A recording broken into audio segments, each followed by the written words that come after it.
how can I afford to travel? How can I make money? How can I save money?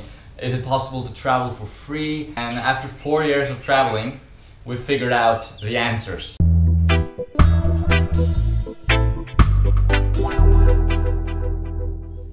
So welcome to part 2 of this series. In this episode, we're going to talk about how to actually make money while traveling, or not only just how to make money, but actually how to get what you need, how to get the resources you need. Because, you know, it's not only about money.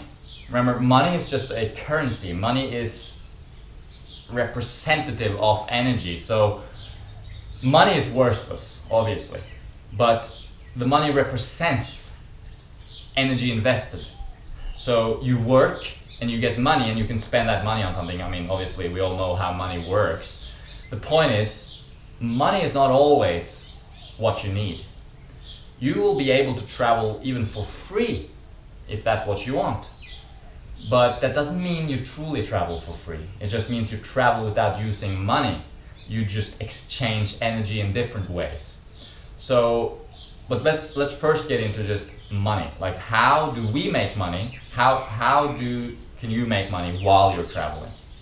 So the first and most obvious point would be to pretty much work at home before you leave. You can earn a lot of money and save up beforehand, and that money is gonna get you going a long time in the country you're going, especially if it's a place like Thailand where it's cheaper. Depends where you're coming from, right? Like, we're from Norway, so the salary in Norway is very high, possibly the highest in the world. Yeah. So anywhere we go, it's going to be cheaper than Norway. So we're in a fortunate position in that sense. Mm-hmm. And chances are you might be too. So working at home before you go is a good idea. However, with this kind of mentality, you might get stuck into the idea that you have to be here for 3 years and work your ass off, and then you can go traveling. Don't do that. Work a short amount of time, a few months, and get going. Even if you think you don't have enough money. Yeah. Just get out there, don't wait too long. Mm-hmm. So once you're out there, it's obvious that the most common way of making money is just working. Like, you know, you've got to invest energy to get energy. So you can get jobs all over the world. There are endless opportunities. I can't even get into all of them now, but the first thing that comes to my mind is the idea of a working holiday, which is something you can do in some countries, at least Australia. We did it in Australia once. You get a visa for a year, you can work anywhere. You're a normal worker. And you typically end up with fruit picking jobs. Maybe that's a way to do that. You can get jobs in hostels, all kinds of jobs really. So typical work is one way of doing it. There's also the possibility of teaching English all around the world. You can teach English in Thailand and lots of other countries. Or even just if you have some skill that you can teach other people, like you do guitar lessons for other people, and it always pays off. Yeah.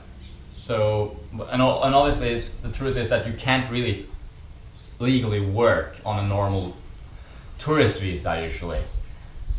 But, I mean, I'm not going to say anything more, I'm just going to say but. I didn't really say anything, but there are always opportunities. If you have a skill, maybe someone's going to be interested in paying you to get to learn that skill. Then of course there's the idea of an online business, which is the best way of doing it long term, I think, if you want to keep a traveling lifestyle. And that's what we've been doing, building that for a few years now and still building it. We're making YouTube videos, making a little bit of money there. Mm-hmm. We're doing online coaching, coach people in health and lifestyle, making some money there. We got this ebook out, it's there, an ebook about traveling and how to travel and how to pack and going to the tropics and ultralight backpacking and all that stuff. It's all in the ebook, so that's the way we make money. Maybe you want to support us right now, just click on a book and buy it. And of course that's just one way of doing it. There are endless ways to make money online, endless ways. The main point is just very simple. If you put consistent energy into something you're passionate about, and you have patience, persistence, passion, patience, it's gonna pay off. That's a law of nature. If you go out in the garden and you cultivate your garden day after day after day, you bet something's gonna grow and something's gonna fruit and you're gonna be able to get something out of your garden. Just gotta put the right energy at the right time and cultivate it. So online business, that's a great way of doing things. So let's say you do not have any money and you don't have any way of getting money easily. There are opportunities where you can exchange basically your workforce power and get food and accommodation. One specific one is called WWOOFing. It's essentially WWOOF, Worldwide Opportunities on Organic Farms. And it's basically just you get a place to stay on this farm and you help them out with whatever they need help with, farming wise, and you get food and accommodation for a certain amount of time. And they get free workers. So it's a win-win situation, and it's really cool. And there's endless other ways of work exchange. When we were in Costa Rica, we helped out keeping the place clean, and we stayed for free, like free rent. So don't be shy. Ask around. Ask for opportunities. Ask, can we do this? Can we make a deal like that? Use the internet to your advantage. You know, find people that might be interested in what you have to offer, and then in exchange you might get what you need, which is typically food and shelter, right? So that way you could literally travel around the world without using money, except for flights maybe.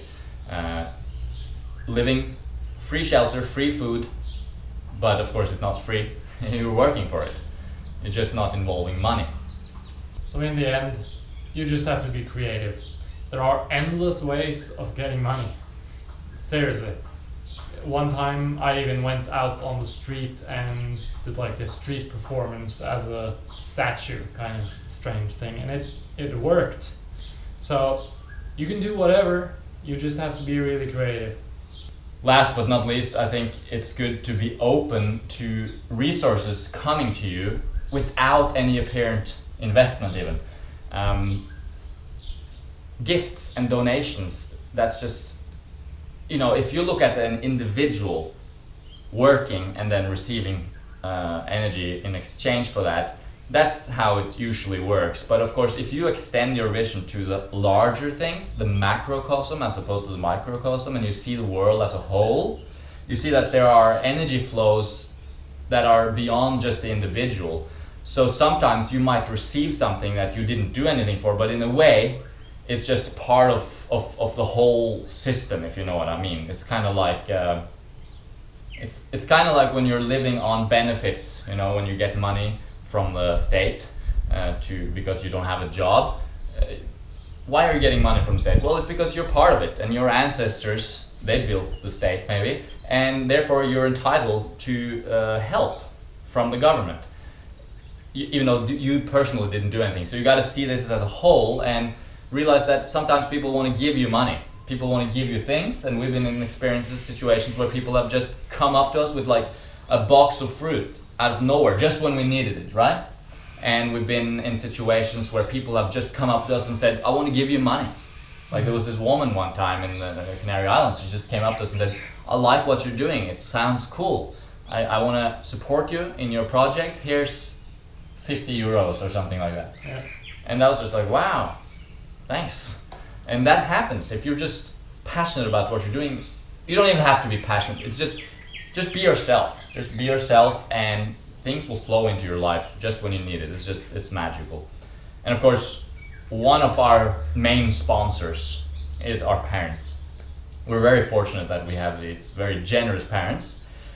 That doesn't mean that, you know, oh, that's why you guys can travel around the world. Just, oh, your parents, they're paying for all of it. No, not at all. They're probably giving us some, I don't know, they support us with something like 10% of our yearly expenses. Probably. Which is pretty much, that's a lot actually, and we're very happy about that.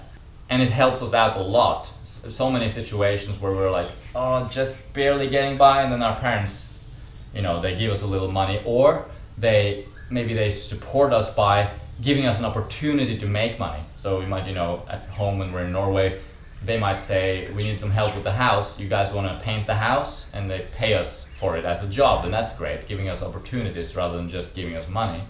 And some people out there might be thinking, oh, that's why I can go traveling like that. Their parents, they're paying for all of it. And of course that's not true, they're not paying for all of it at all, but they're paying for some of it. Thank God, I'm very glad that they do. But the point there is that you're gonna do what you're gonna do no matter what. We would be out traveling no matter what. We love traveling, and if we want something, we go and get it. But if someone comes along and helps us along the way, we're not gonna be like, no thank you, we'll be doing this on our own, thanks. If someone wants to help, I'm more than happy to take their help. Don't be like this crazy person that just has to prove that you're strong to do everything yourself. No one does everything by themselves. Everyone relies on everyone else. And the fact that our parents helps us out a little bit is great. It's a beautiful thing. But if you don't have parents that will support you a little bit, don't worry about it. Someone else might come along and support you. Or you'll find other ways to get what you need. The point is, if you want something, you'll get it. That's the bottom line. So that's some of the ways that you may get what you need without ever involving money and even travel for free. If you want to learn more about it, of course, you can check out our ebook, which is on our website, sweetnaturalliving.com. Lots more tips on how to travel for free. And again, the bottom line, just do it. Just do it. It works out. Anyway, thanks for watching and stay tuned for part 3.